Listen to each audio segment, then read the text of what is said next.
يا أهلا بالجميع. النهاردة حابة أشارك معاكم مع جهاز كنود قلاية.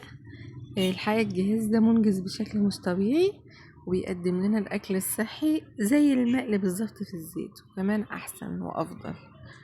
هعمل معاكم في الفيديو هعمل الستريبس، هتلاحظوا اللون ازاي موحد والقرمشة، وكل ده بدهون قليلة. الجهاز ده بيخليكي تاكلي اللي بتحبيه من غير احساس بقى بالذنب وكده، تحسي ان بقى في الزيت يعني هو ينفع للدايت بصراحة. نتكلم بقى عن الحلة بتاعته كبيرة، وبيخليكي تعملي فيه كمية كبيرة مرة واحدة. ممكن كمان ياخد فرخة كاملة، وده بيوفر لنا طبعا الوقت ومجهود، ومخرمة زي ما انتوا شايفين كده.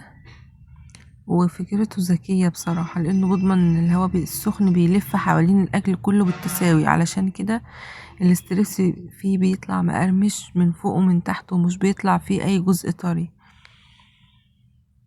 التنظيف بتاعها الحمد لله تنظيفها سهل خالص، ان الحلة من جوه ما مش بيتلزق فيها الاكل، ومجرد بس ما تغسليه بس بالصابون والمية والليفة، بس حاجة بسيطة بترجع تاني نضيفة زي الأول. هي مريحة في الاستخدام. بشكل عام قلاية كنود هي استثمار ممتاز في الصحة والوقت، وجهاز عملي بجودة عالية، وبيقدم لك الأكل مقرمش ولذيذ وسهل. وبصراحة أنا أديها 4.5 من 5، تحفة. يا رب تكون تجربتي معاكم عجبتكم. ما تنسوش بقى تدعموني باللايك والاشتراك في القناة علشان تشوفوا كل جديد. أشوفكم على خير.